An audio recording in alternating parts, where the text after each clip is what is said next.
Does it sometimes happen that researchers make a fortune out of something which really takes off? Yeah, for sure. Across the whole field of science, there are stunning examples of people who've made lots of money out of particular products, and others who have not made any money out of similar sorts of products because they chose not to, or because they didn't do the right things at the right time. The university has a policy that if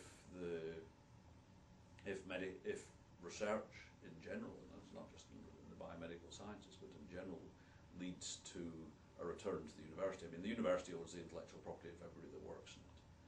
By definition, you're an employee, and the employer always owns your intellectual property.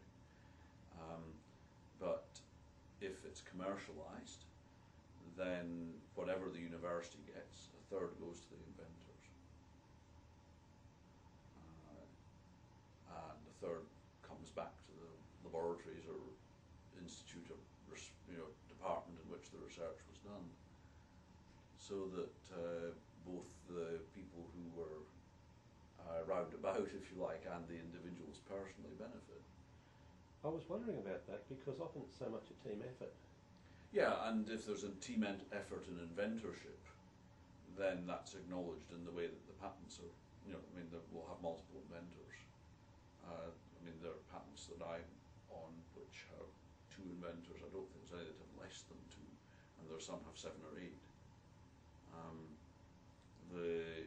The problem, perhaps, if you like, with the system is that the people who do the inventorship get the rewards, whereas the people that do the hard work roundabout don't. That's just the way that our country has, and indeed actually globally, has chosen to acknowledge intellectual property. Intellectual property comes from being the inventor of the novel idea rather than the people who put the team together, if you like.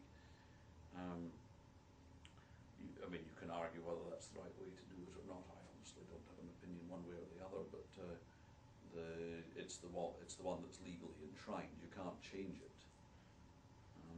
No, I suppose the inventor could always choose to be benevolent.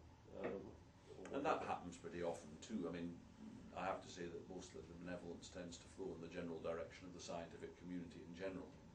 John Shine, who made a huge amount of money off contraceptive steroids, gave a substantial part of that money to the Australian Academy of Sciences. And in the United States, there's very much a tradition that if you benefit from research, you give as an alumnus to the institution, either where you did the work or where you were trained. So that there's a fair bit of that goes on.